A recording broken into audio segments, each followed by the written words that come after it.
이렇게 하나님의 말씀으로 교제 나누게 돼서 너무나 참 감사하고 기쁩니다.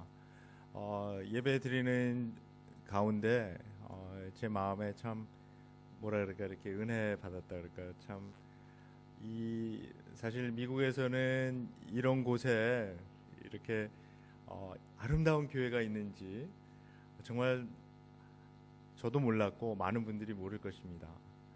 그런데 이런 곳에서 이렇게 아름다운 공동체를 만들어서 이렇게 하나님께 전심으로 이렇게 아름다운 예배 드리시고 하나님 기뻐하시는 예배 드리는 이 공동체를 보면서 정말 너무나 감사하고 참 뭐라 그럴까 이렇게 마음이 뿌듯해지고 따뜻해집니다.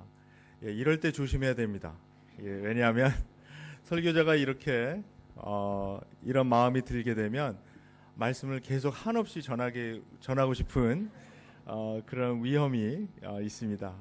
그래서 오늘 목사님 제가 계속 갈 테니까 적당한 때에 신호를 주시면 제가 마치도록 하겠습니다. 우리 오늘 빌립보서 4장 6절과 7절 말씀을 근거로 해서 하나님의 평강, 하나님의 평화에 대해서 말씀을 나누려고 합니다. 이 하나님의 공동체가 말씀에 뿌리 박고 말씀으로 지어져 나간다고 한다면 기도는 그 공동체가 살아 숨쉬게 하는 생명력을 제공한다고 볼 수 있습니다. 즉 기도가 약한 공동체엔 강력한 생명력이 줄어들어서 아주 다이내믹한 그런 생동력이 없어지게 됩니다. 특히 지도자들이 기도하지 않으면 교회는 세상 조직과 다름없는 권력 투쟁의 장소가 되고 맙니다. 사람이 모인 곳에는 항상 이 권력의 문제가 있습니다. 우리의 속성상 누가 더 힘을 갖는가, 누가 더 위에 올라가는가, 누구의 이름이 먼저 나오는가 하는 그런 문제가 생깁니다. 만약 우리가 기도하지 않으면 그 권력의 문제, 파워의 문제가 생겨서 지도자들 간에 알력이 형성됩니다. 주님께서 주시는 평강이 교회에 가득하지 못하게 되고 그 교회가 분열하고 아픔을 겪는 경우가 많이 있습니다. 그 주님께서 주시는 평강이 교회에 가득하려면 우리가 기도하는 수밖에 없습니다. 그래서 오늘 본문은 하나님의 평강을 경험하기 위해서 우리가 어떻게 해야 할지를 자세히 가르쳐 줍니다. 말씀은 처음에 우리가 무엇을 피할 것인가를 가르쳐 줍니다. 그것은 6절 첫 부분에 나오는 아무것도 염려하지 말고, 영어로 하면 do not worry about anything. 더 정확하게 이 시제를 염두에 두고 번역해 보자면 stop worrying about anything 그렇게 됩니다. 이 헬라어에서는 현재형의 명령은 이렇게 지속되는 어떤 행위를 가리키고 있습니다. 그러니까 단번에 한번 내가 염려하지 말아야지, 걱정하지 말아야지 하는 그런 의미가 아니라 어떤 계속해서 지속적으로 반복되는 그런 행동을 가리키고 있는 것입니다. 여기서 잠시 빌립보 교인들이 어떤 걱정을 하고 있길래 사도 바울이 이러한 명령을 하고 있나 살펴보겠습니다. 첫째로 그들에게 고난의 문제가 있었습니다. 그 고난은 예수 그리스도를 믿고 또 그의 복음을 전하려고 하다가 받는 고난이었습니다. 1장 28절에 보니까 이렇게 말씀합니다. 또한 어떤 일에서도 대적하는 자들을 두려워하지 않는다는 소식이 나에게 들려오기를 바랍니다. 즉 그들이 복음을 전하다가 그들을 대적하는 사람들 때문에 두려움을 갖게 되었다는 것입니다. 이 상황에 대해서 바울은 그리스도를 믿는 것 그 자체가 하나님께서 주신 특권인데 또한 그리스도를 위해서 고난을 받는 것도 특권이라고 말씀합니다. 그래서 그리스도를 믿다가 고난을 받는 것은 아무에게나 다 허락된 것이 아니고 정말 하나님께서 특별한 사람들에게 허락하시는 특권이기 때문에 만약에 그리스도를 전하다 고난을 받는다면 특권으로 여기고 기뻐하라고 그렇게 말씀합니다. 그러나 그들에게 고난의 문제가 있었던 것은 사실입니다.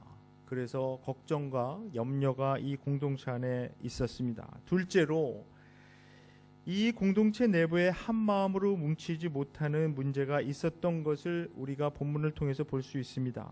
2장 2절에 보니까 이렇게 말씀합니다. 여러분은 같은 생각을 품고 같은 사랑을 가지고 뜻을 합하여 한 마음이 되어서 내 기쁨이 넘치게 해 주십시오. 또 3절과 4절에 보니까 무슨 일을 하든지 경쟁심이나 허영으로 하지 말고 겸손한 마음으로 하고 자기보다 남을 낮게 여기십시오. 또한 여러분은 자기 일만 돌보지 말고 서로 다른 사람들의 일도 돌보아 주십시오라고 말씀하고 있습니다. 이 사람들의 이 문제를 해결하기 위해서 사도 바울은 2장 5절부터 그리스도의 마음을 품으라고 이야기합니다. 그 마음이 없어서 마음들이 갈라져서 뜻이 갈라져서 또 이기적이 되어서 사람들이 서로를 무시하고 배려하지 못하고 그 안에 분열이 생기고 균열이 생겼습니다. 그런데 4장 2절에 보니까 유오디아와 순두계라는 그 두 부녀, 그러니까 아마 여성 지도자들이었던 것 같습니다. 이분들이 또한 마음을 합치지 못하는 문제가 있었습니다. 그랬을 때 사도 바울이 같은 마음을 품으라고 이렇게 권유합니다. 근데 그 같은 마음을 품으라는 것은 이 유오디아와 순두계가 똑같은 생각을 하라는 말이 아니라 어떤 한 마음인데, 제가 지금 방금 말씀드린 그 그리스도의 마음이 있는데 그 그리스도의 마음을 공유하라는 것입니다. 그 그리스도의 마음을 공유할 때 이들이 같은 마음을 가지고 싸우지 않게 되고 분열을 막을 수가 있습니다. 셋째로, 교회 안이 어지러우니까 일을 할 때 불평과 시비가 생기게 되었습니다.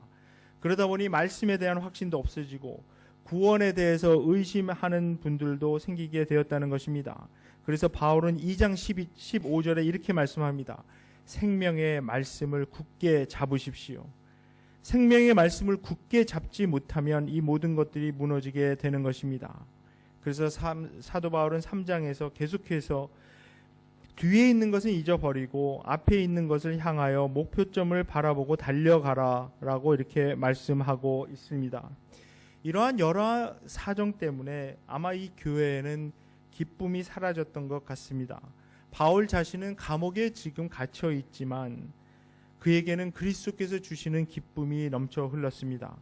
어려운 상황에 있던 이 교회에게, 그래서 기쁨을 잃어버린 이 교회에게 주님 안에서 항상 기뻐하십시오. 다시 말합니다. 기뻐하십시오 라고 권면하고 있는 것입니다. 이제 바울 자신이 그리스도 안에서 이 기쁨을 되찾을 수 있는 방법을 구체적으로 나누고 있습니다. 그것은 바로 기도를 통한 방법입니다. 그래서 첫 번째로 피해야 할 것은 아무것도 염려하지 말아야 하는 것입니다.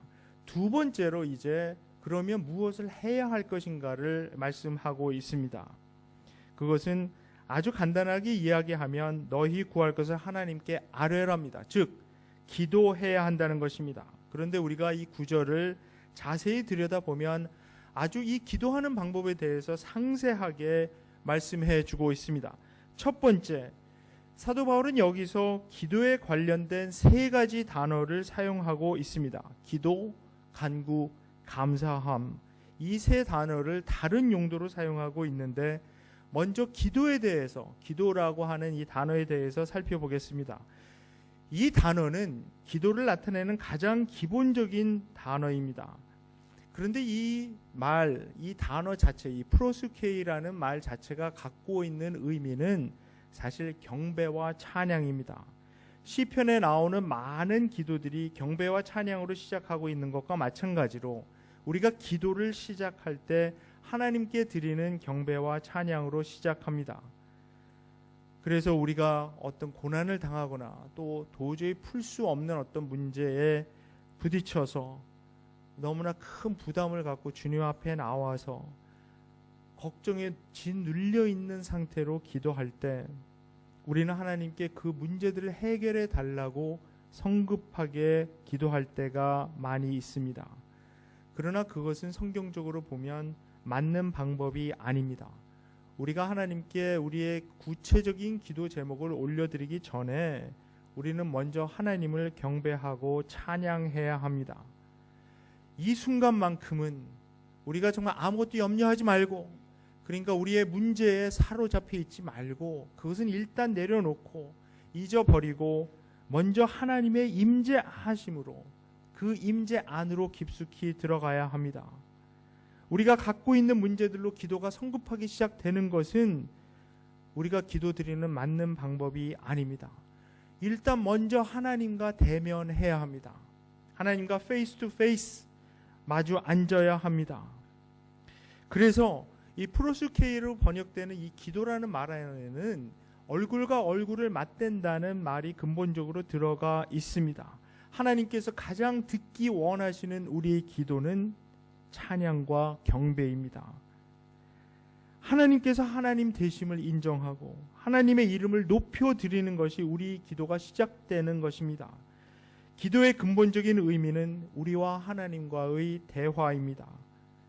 한번 생각해 보십시오. 우리가 자녀들이 이제 있는데 우리 자녀들하고 대화할 때 만약 이 녀석들이 자기가 필요할 때만 우리에게 와서 얘기하면, 물론 그래도 요즘 하도 자녀들과의 대화가 어려운 시대에 살고 있으니까 그래도 좋지만, 그래도 좀 다른 때도 우리에게 와서 얘기를 하면 얼마나 좋겠습니까? 저도 아이가 셋이 있는데 첫째가 딸입니다. 이제 대학교 졸업하고 좀 멀리 직장 생활하면서 살고 있는데, 이 아이를 키우면서 참 기뻤던 그런 기억들, 참 좋은 기억들은 언제냐 하면 이 아이가 저에게 와서 얘기할 때입니다. 특별히 저희 딸이 책 읽는 것을 좋아해서 자기가 이렇게 책을 읽다가 너무 좋은 게 있으면 그것을 저에게 나누려고 막 찾아옵니다.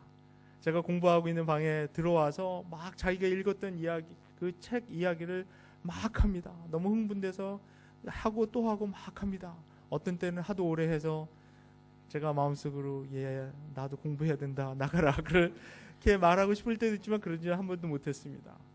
그래서 참 이 아이하고 키우면서 말을 하게 되고 책을 읽게 되고 자기도 공부하면서 이렇게 나눴던 그런 기억이, 좋은 기억이 참 많은데, 그 밑에 두 아이는 아들입니다. 근데 이 아이들은 굉장히 다르습니다. 누나하고. 얘들은 자기들이 필요한 거 있지 않을 때는 절대 저에게 오지 않습니다. 그래서 저녁 식사 같은 거 할 때도 오늘 학교 어땠니 물어보면 그냥 그러면 끝입니다. 그 다음에 뭐 딸이 있을 때는 학교에서 무슨 일이 있었고 어떤 얘기가 재밌게 되는데, 이 아들 두 녀석들은 그냥 굉장히 무뚝뚝합니다. 그런데 제 서재에 꼭 찾아올 때가 언제냐 하면 자기들이 뭐를 사야 되는데, 특히 뭐 컴퓨터 게임 같은 걸 사야 되는데, 이게 뭐가 필요할 때가 되면 이제 들어옵니다. 들어서 쓸데없는 얘기를 먼저 막 합니다. 근데 결론은 항상 뻔합니다. 자기가 이번에 닌텐도 뭐가 필요하고 뭐가 친구들은 다 가지고 있는데 왜 우리는 없는가, 뭐 이런 얘기를 하면서 꼭 뭘 사달라고 그런 얘기들만 하게 됩니다. 마찬가지로 우리가 하나님과의 대화가 완전히 우리가 원하는 것으로만 채워진다면 그것은 우리가 하나님 절대로 기쁘게 해드릴 수 없습니다. 올바른 기도 생활 아닙니다. 우리가 하나님께 나아가면서 경배와 찬양으로 우리의 마음을 쏟아 부어야 합니다. 그것이 기도의 시작입니다. 그런데 두 번째로 간구로 하라 말씀합니다. 우리가 하나님이 어떤 분이신지 경배와 찬양 드린 후에 우리는 이제 구체적으로 우리의 간구를 올려드릴 수 있습니다. 우리의 문제를 구체적으로 자세하게 주님께 아뢰어 드리는 것입니다. 우리가 알아야 될 것은 하나님께서 우리의 어떤 문제보다도 더 크신 분이라는 사실입니다. 우리가 속지 말아야 할 것은 이미 하나님이 다 알고 계시기 때문에 뭐 굳이 그것을 우리가 또 말로써 표현을 해야 하나 그렇게 생각하는 것입니다.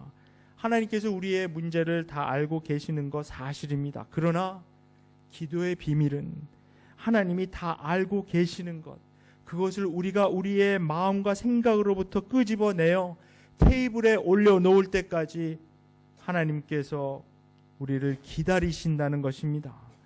그 테이블에 올려놓는다는 행위는 우리가 하나님만을 의지한다는 믿음의 표현입니다. 그 문제에 관해 하나님께서 역사하실 스페이스를 드리는 것입니다. 우리의 마음과 생각 속에 갇혀 있어서 온갖 걱정과 염려를 유발하는 이 문제들을 하나님께서 해결하실 수 있도록 문을 여는 것입니다. 베드로전서 5장 7절에 보면 여러분의 걱정을 모두 하나님께 맡기십시오, 이렇게 말씀하고 있습니다. 원문에 보면 여기 맡기십시오라고 번역되어 있는 이 동사는 사실 던지라는 뜻입니다. 하나님께 모든 걱정과 염려 던지라는 것입니다.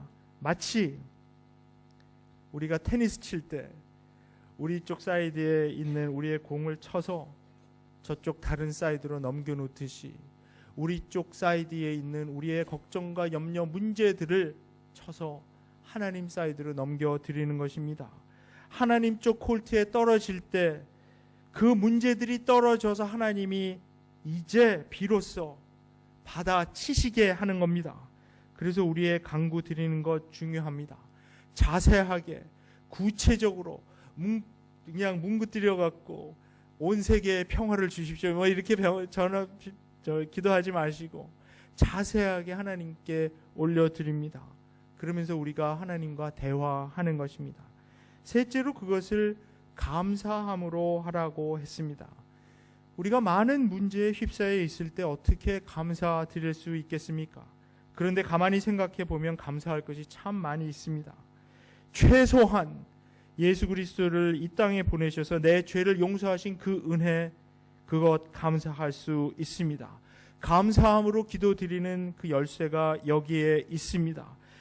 우리가 하나님께서 예수 그리스도를 통해서 주신 일들을 감사할 수 있을 때 우리의 눈이 열려서 다른 것들도 감사할 수 있습니다. 다른 감사 제목들이 드디어 열려서 보기 시작하는 것입니다. 우리가 예수 그리스도 안에서 만약에 감사할 수 없다면 예수 그리스도를 통해서 주신 이 아름다운 복음, 이 강력한 복음, 구원의 능력이 되는 이 복음에 대해서 우리가 정말 감사할 수 없다면 우리는 다른 어떤 것도 감사할 것이 없을 것입니다. 그러나 우리 눈이 열려서 보면 사실 우리가 휩싸여 있는, 우리를 짓누르고 있는 여러 문제들, 걱정과 염려들보다 사실 하나님께서 이미 부어주신 은혜 너무나 큽니다. 너무나 많이 있습니다. 우리의 걱정과 염려가 지금 우리 환경을 짓누르고 있다고 하더라도 우리가 먼저 하나님께 감사드려야 합니다. 그래서 우리가 하나님을 경배하고 찬양하며 감사함으로 하나님의 임재 안으로 들어가서 우리의 간구를 구체적으로 올려드리게 됩니다. 이 과정을 통해서 하나님께서는 우리와 교제하기 원하십니다. 우리의 마음과 생각이 걱정과 염려에 붙잡혀 있다는 것은 그 순간만큼 하나님과의 관계가 문제 있다는 것을 보여주는 것입니다. 사실 하나님께서는 자기 아들을 아끼지 아니하시고 우리를 위하여 내어주신 분입니다. 그 아들과 함께 모든 것을 우리에게 주시기 원하시는 분입니다. 그런 좋은 하나님을 믿는 우리가, 그렇게 든든한 백을 가진 우리가 걱정과 염려에 붙잡혀 있다면 그것은 우리가 그분을 완전히 신뢰하지 않는다는 의미입니다. 이 문제만큼은 하나님이라고 하더라도 어떻게 못하시겠지 하는 생각이 들 때도 있습니다. 그러나 그럴 수 없습니다. 우리 하나님은 우리를 위해 가장 귀한 것을 이미 주신 분이고 인간이 가장 무서워하고 어떻게 할 수 없는 죽음의 문제를 해결해 주신 분입니다. 그 하나님이 못하실 일 아무것도 없습니다. 하나님께 나아가야 합니다. 그분만을 의지하고 우리의 신뢰를, 우리의 믿음을 하나님께 기도로 올려드려야 합니다. 혹시 오늘 예배 드리러 나왔는데 여기 나와서 찬양 부르고 다 이렇게 설교도 듣고 그러지만 마음속 깊은 곳에 도저히 이것은 하나님도 어떻게 하실 수 없을 거야, 그런 걱정과 염려에 짓눌려 있는 분 있습니까? 우리 하나님께 나아오십시오. 하나님께 찬양과 경배로 기도하시고 그리고 구체적으로 그 기도 제목들을 감사함으로 올려드리십시다. 자, 이제 7절 말씀은 그 기도의 결과를 보여주고 있습니다. 그리하면 모든 지각에 뛰어나신 하나님의 평강이 그리스도 예수 안에서 너희 마음과 생각을 지키시리라 이렇게 말씀하고 있습니다. 이것은 하나님의 약속입니다. 하나님께서 이렇게 꼭 해주십니다. 그런데 이 7절을 들여다보면 여기에 우리의 문제에 대해서 언급하고 있는 것이 보입니까? 우리의 환경, 우리의 걱정과 염려에 대해서 언급하고 있는 것이 보입니까? 우리가 간구드리는 문제에 대해 어떻게 될 것이다 하는 언급이 있습니까? 전혀 없습니다. 만약 이 구절이 그리하면 하나님이 너희 간구를 들으사 너희의 모든 문제를 해결해 주실 것이다 그랬다면 모르지만 여기 그런 언급은 없습니다. 왜 그렇습니까? 그것은 하나님이 관심이 있는 것은 우리의 환경, 우리의 문제가 아니고 바로 우리들이기 때문입니다. 그 문제들이 해결될 수도 있습니다. 또 환경이 바뀌어져서 더 나아질 수도 있습니다. 기도를 통해 그런 것들이 다 가능합니다. 그러나 또한 환경이 더 나빠질 수도 있습니다. 또 우리가 갖고 있는 문제가 더 심각해질 수도 있습니다. 놀라지 마시기 바랍니다. 성경에서 말하는 해결책은 환경을 바꾸어서 우리의 문제를 해결해서 그 문제를 해결하는 것이 아니라 환경에 짓눌려 있는 우리를 바꾸어 놓는 것입니다. 우리가 믿는 이 영광스러운 복음은 어떤 환경에 처하든지 어떤 문제가 있든지 우리가 승리할 수 있게 해주는 그 능력을 줍니다. 우리가 처해 있는 환경 위로 뛰어넘어 그것을 극복할 수 있는 그런 변화된 모습을 보는 것이 바로 복음의 능력입니다. 사실 우리가 기도하면서 가장 많이 변화하는 것은 우리의 환경이 아니라 우리의 문제가 아니라 바로 우리 자신입니다. 그것이 하나님께서 원하시는 방법입니다. 우리가 문제가 닥칠 때마다 그냥 그 문제를 그냥 그때 해결해서 환경을 바꾸어서 주님께서 기도 응답 주실 때도 있습니다. 그러나 그런 일이 반복되면 우리가 변화하지 않습니다. 하나님의 방법은 우리를 근본적으로 변화시켜서 어떤 문제가 닥치든지 어떤 환경에 처하든지 극복할 수 있는 성숙한 사람으로 바꾸어 주시는 것입니다. 따라서 기도의 결과로 가장 많이 변하는 것이 바로 우리의 모습입니다. 또한 이것은 개인적인 말씀이기도 하지만 더 중요하게는 공동체에게 주시는 말씀입니다. 기도 열심히 하는 공동체 바뀔 수밖에 없습니다. 왜냐하면 교회 공동체가 기도하며 하나님을 닮아가기 때문입니다. 교회 공동체는 하나님의 모습이 우리 눈에 보이게 나타난 것이기 때문입니다. 우리가 믿는 하나님이 삼위일체 하나님이기 때문에 하나님 그 자신이 공동체로서 여기에 나타나는 것입니다. 아버지 하나님, 아들 그리스도, 그리고 성령님께서 교제를 나누는 모습이 바로 이 공동체로서의 하나님의 모습입니다. 성경에 보면 이 삼위일체의 하나님의 모습이 참 흥미롭게 전개됩니다. 아버지 하나님은 아들 예수 그리스도를 사랑하십니다. 그러나 그 사랑은 그냥 좋게만 해주는 사랑이 아니라 아버지의 뜻을 순종함으로 엄청난 고난을 받는 것도 막지 아니하시고 감당하게 하십니다. 그래서 이 아버지 하나님은 아들 그리스도를 이 세상으로 보내셨습니다. 그리고 이 세상에서 정말 예수 그리스도께서 험한 꼴 다 당하시고 죽기까지 복종하셨습니다. 그런데 이 모든 과정을 통해서 이 아버지 하나님은 조연으로 남으십니다. 주인공 되시길 거부합니다. 아들을 높이고 아들의 말을 들으라고 자꾸 말합니다. 그런데 또한 아들 예수님은 자기가 하는 일이 자기의 뜻을 행하는 것이 아니라 오직 아버지의 뜻을 행할 뿐이라 강조합니다. 아버지의 뜻에 순종해서 보내심을 받은 것이라 강조합니다. 그래서 아버지를 영화롭게 합니다. 자기가 영광 받으려는 것이 아니고 아버지의 영광을 위해서 자기는 한없이 낮추면서 아버지께 모든 영광을 돌립니다. 그리고는 성령을 다른 보혜사로 도와주시는 분으로 보내주시겠다고 약속하시고 보내셨습니다. 그리고 그 성령이 오시면 자기가 한 일보다 더 큰 일을 할 수 있고 더 큰 변화가 올 것이라고 약속합니다. 다시 한번 자기를 낮추고 주인공이 되기보다는 조연을 자청합니다. 성령님께서는 오셔서 아버지와 아들을 영화롭게 하고 그 이름을 높입니다. 성령께서 하시는 일들의 영광을 아들 그리스도 아버지 하나님께 올려드리고 자꾸 자기는 영광 받으려 하지 않고 숨고 조인으로 남기 원하고 뒷전으로 가려고 합니다. 이 모습이 바로 삼위일체의 교제입니다. 이 삼위일체의 마음과 교제하는 것이 바로 우리의 기도입니다. 그래서 기도 많이 하시는 분 치고 교만한 분 보지 못하였습니다. 기도 많이 한다고 하는데도 교만하다면 그것은 큰 문제가 있는 것입니다.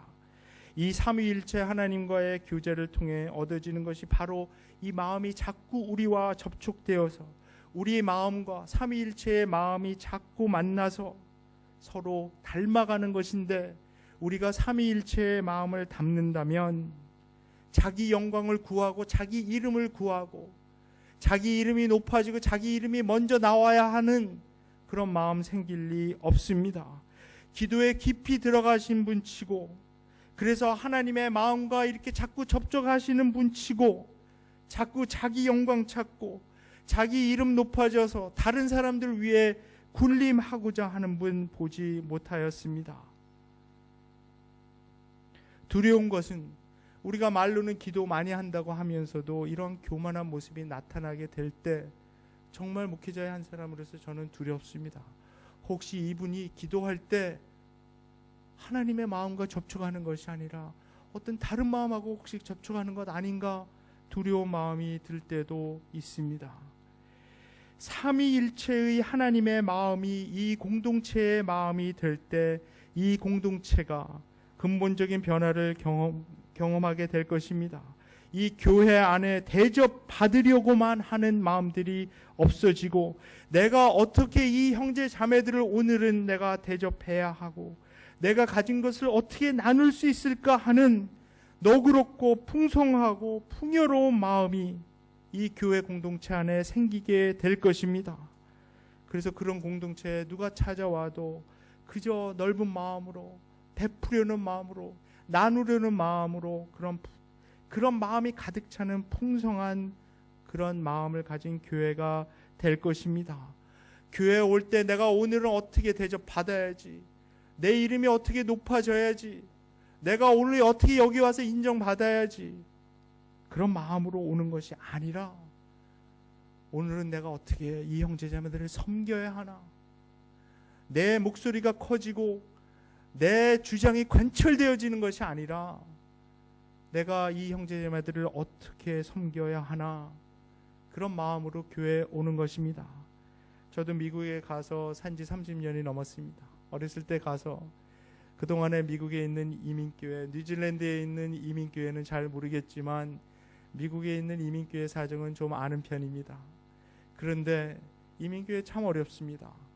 교회에 올 때 너무나 많은 성도님들이 긴장하면서 옵니다.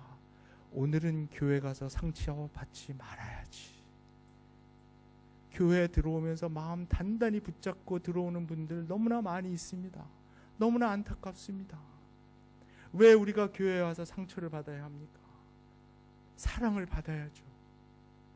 기도하는 공동체, 정말 삼위일체의 마음과 깊숙이 접촉하는 그 공동체를 만들어서 이곳에서 상처보다는 치유, 상처보다는 사랑을 받는 그런 아름다운 공동체 만드시기를 축원드립니다. 우리의 마음과 생각을 사로잡고 우리를 짓누르는 이런 걱정과 염려가 사실은 하나님의 평강에 비교해 보면 사실 아무것도 아닙니다. 하나님의 평강의 그 능력이 훨씬 더 강력합니다. 그런데 사실 우리의 이 마음과 생각이 걱정과 염려에 붙잡혀 있다라고 하는 것은 아직도 우리의 마음이, 또 우리의 사는 생활 방식이 세상의 가치관과 세계관을 따라가고 있다는 어떤 증거입니다. 우리의 마음과 생각이 세상적으로 볼 때 보통 세상에서 그냥 행동하고 생각하는 그런 패턴을 가진 마음과 생각이라면 내가 찾아 먹을 것 내가 챙기겠다는데 누가 뭐래 하는 그런 마음이 있습니다. 내가 열심히 노력해서 번 돈인데 왜 이걸 내가 남을 주나? 내 밥그릇 내가 챙기겠다는데 누가 나보고 뭐라고 할 것인가 하는 그런 마음이면 그 삶 속에 그 공동체 안에 걱정과 염려가 계속 끊이지 않을 것입니다.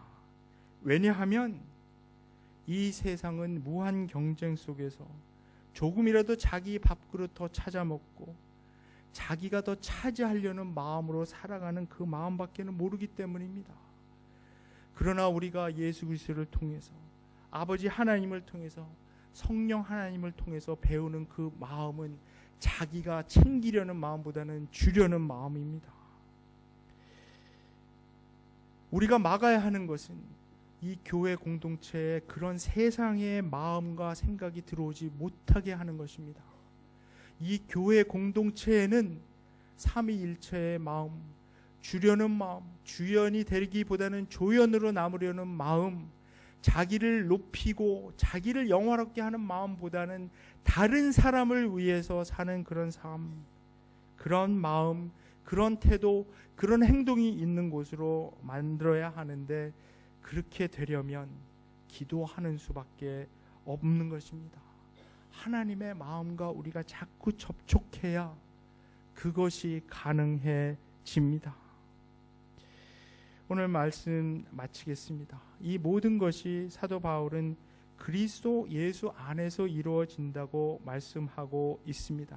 이 사실 빌립보서 전체에 보면 이 그리스도 예수 안이라는 표현 아니면 예수 안, 그리스도 안이라는 표현이 11번이나 나타납니다. 그것은 뭐냐 하면 세상의 관점이 아닌 그리스도의 관점으로 이것들을 다 바라보아야 된다는 것입니다. 그리스도의 관점으로 우리가 느끼고 생각하고 결정하고 행동해야만이 이런 것들이 다 가능한 것입니다. 그리스도의 관점으로 우리의 삶을 바라보고 이해하면 불안해하고 걱정하고 염려할 것이 없어집니다. 그 관점으로 우리의 문제를 바라보고 환경을 바라보는 것, 그것이 훈련되어지는 것이 바로 기도입니다. 그 기도 없이 우리가 하나님의 평화 누리는 것, 하나님의 평강 누리는 것 가능치 않습니다. 목사님, 제가 시간이 얼마 정도 있습니까? 지금 제가 정신을 잃고 시간이 어느 정도 갔는지 제가 도저히 모르겠습니다. 그래서 그러면 제가 간증 하나 하고 마치겠습니다. 참 이 기도하는 우리 삶 속에서 정말 기도에 대해서 계속 배우게 되는 것은 우리가 하나님의 마음과 자꾸 접촉하면서 사실 우리가 하나님의 뜻에 대해서 점점 알게 된다는 것입니다. 그러니까 나의 뜻을 관철시키는 것이 기도가 아니라 하나님의 뜻을 알게 되며 나의 원하는 것 자체가 바뀌는 것이 기도입니다. 그래서 나의 뜻이 하늘에서 이루어지도록 비는 일이 아니라 하늘의 뜻이 나를 통해 이 땅에서 이루어지도록 비는 것이 바로 기도이기 때문입니다.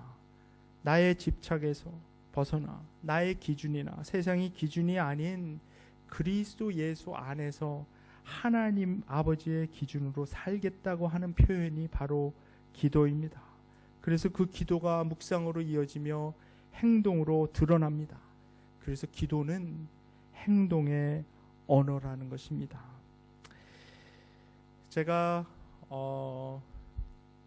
한 15년 정도 전쯤에 그러니까 이게 미국 상황이기 때문에 잘 설명이 될지가 잘 모르겠는데요.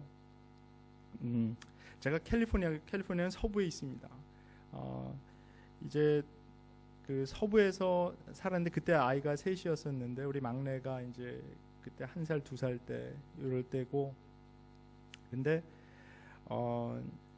이제 제가 박사학위 공부를 이제 계속 논문을 쓰고 있었는데 그 서부에 있는 제 모 교회에 가서 이제 목사 생활을 하면서 논문을 쓰려고 했는데 잘 되지가 않았습니다. 사역이라는 것이 그저 해프타임 사역하고 해프타임 논문을 쓰면 되지 않겠냐고 교회에서 저한테 그래서 갔는데 2년 동안 한 페이지도 못 썼습니다. 그러고 있는 가운데서 저희 지도 교수님이 암에 걸려 버리셨습니다. 그래서 저한테 전화를 주셨습니다. 동부에 계셨는데 학교는 그래서 자기 죽기 전에 빨리 논문을 완성해라 이렇게 권유를 하셔서 제가 고민 끝에 아이 셋과 와이프를 그냥 집에 놔두고 이 서부 캘리포니아에서 동부까지 한 3,000마일 정도 됩니다. 혼자 운전하고 가서 제가 와이프한테 그랬습니다. 나한테 6개월만 달라. 그러면 내가 논문 완성하고 돌아오겠다. 만약에 6개월 안에 다 못 쓰면 그냥 박사학위 포기하고 뭐 그거 안 받아도 되니까. 이 PhD거든요. 이게 PhD가 무슨 뜻인지 아십니까? Permanent Head Damage입니다. 그래서 PhD 별로 받아봐야 별 소용이 없는 건데 그래도 일단 시작한 공부니까 한번 맞춰보겠다 하고 이제 혼자 갔습니다. 그래서 혼자 가서 열심히 이제 공부를 하고 있었습니다. 하루에 뭐 밥 먹는 시간 빼놓고서는 계속 열심히 이제 공부를 하고 있는데 그런데 그 제 막내가 그때 참 1살, 2살 그럴 때인데 너무너무 예뻤습니다. 이 사고로 난 아이인데요. 이 너무너무 귀엽고 예뻤는데 막 얘가 너무 막 보고 싶어서 잠이 막 밤에 안 오고 막 그런 일이 계속됐습니다. 이 얘기를 나중에 와이프한테 했더니 와이프가 굉장히 상처를 받았습니다. 자기가 보고 싶어서 이 잠이 안 오는 게 아니라 막내 때문에. 그래서 당신도 좀 보고 싶었는데 뭐 그렇게 얘기를 했습니다. 근데 어느 날 어떤 일이 있었냐 하면은 저랑 같이 공부하고 있는 어떤 그 전도사님의 그 조카가 이 교회 파킹장에서 교회 주차장에서 어떤 집사님이 이렇게 차를 뒤로 빼다가 이 2살 난 아이인데 치워서 이 하늘나라로 가게 되는 그런 일이 있었습니다. 그 얘기를 이렇게 참 들은 너무나 참 가슴 아픈 일이잖아요. 비극이잖아요. 그래서 그 전도사님을 캠퍼스에서 제가 만나서 이렇게 같이 위로하고 울고 그리고서는 이제 제가 혼자 있었던 그 기숙사 방으로 이제 밤에 갔습니다. 그랬는데 그때부터 제 아이 걱정이 생기기 시작했습니다. 너무나 3,000마일 저쪽에 서부에다 놔두고 왔는데 갑자기 우리 막내 아들이 막 생각이 나면서 도저히 잠을 잘 수가 없고 막 너무나 불안하고 내가 아빠로서 이렇게 너무 무책임하게 혼자 와서 공부하겠다고 내가 이거 무슨 부귀영화를 누리겠다고 내가 이런 짓을 하고 있나 막 후회도 되고 막 당장 내일 짐 싸서 돌아갈까 하는 생각도 있었고 너무나 불안해서 견딜 수가 없었습니다. 막 별 상상이 다 되는 겁니다. 애 엄마하고 아이 셋하고 그렇게 살고 있는데 갑자기 강도라도 들면 어떡하나 뭐 이 말도 안 되는 생각 뭐 제가 있는다고 도움은 안 되겠지만 하여튼 이런 생각도 하면서 너무너무 힘들었습니다. 그래서 자려고 노력을 했는데 안 돼서 한 새벽 한 2, 3시 막 이럴 때 그냥 일어났습니다. 포기했습니다. 그래서 그냥 기도하기 시작했습니다. 기도하는데 오늘 본문의 말씀이 생각났습니다. 아무것도 염려하지 말고 오직 모든 일에 기도와 간구로 하나님께 감사함으로 아뢰라. 그리하면 모든 지각에 뛰어난 하나님의 평강이 너의 마음과 생각을 그리스도 예수 안에서 지키시라. 대학생 때부터 외웠던 말씀이었습니다. 그래서 제가 아는 모든 언어로 영어로 독일어로 프렌치로 헬라어로 이 말씀을 외우기 시작했습니다. 외우고 또 외웠습니다. 말씀. 그런데 이 말씀이 정말 그날 밤에 제 기도가 되었습니다. 그런데 그렇게 한참 아마 한두 시간 한 것 같습니다. 그랬을 때 저 장로교 목사입니다. 저 3대째 장로교 목사고 굉장히 엄숙하고 경건한 집안에서 자란 사람입니다. 제가 태어나서 한 번도 경험해보지 못한 것을 경험했습니다. 그날 밤이 굉장히 비도 오고 이렇게 축축하고 서늘한 그런 밤이었는데 갑자기 기도하는데 제 몸 안에서부터 이상한 뜨거운 기운 같은 것들이 올라오기 시작했습니다. 그러면서 갑자기 마음속에 깊은 확신이 들기 시작했습니다. 하나님께서 지켜주실 것이다. 하나님만을 의뢰하라. 하나님만을 의지해라. 너무나 어떻게 말로 표현할 수 없는 하나님의 평강이 저의 마음, 이 몸을 휩싸기 시작했습니다. 그래서 그날 잘 수가 있었습니다. 그 후에도 마음 편하게 잘 수가 있었습니다. 하나님의 평강을 깊이 경험했던 것입니다. 혹시 우리 중에 걱정과 염려에 짓눌려 있는 분 있습니까? 여기 나와서 이렇게 예배 드리고 있지만 너무나 환경적으로 도저히 어떻게 할 수 없는, 풀 수 없는 문제, 어려운 문제 때문에 걱정과 염려, 자꾸 마음을 끌어당기고 잠기게 하고 힘들게 하는 그런 문제가 있는 분 있으십니까?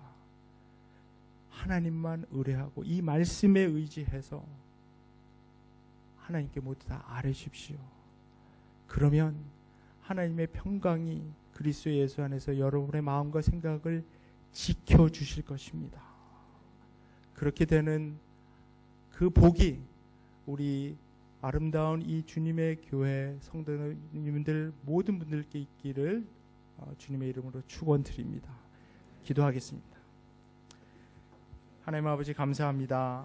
저희들 기도로 주님의 마음과 자꾸 접촉해서 하나님의 평강을 깊이 누리며 사는 우리들로 삼아 주시옵소서.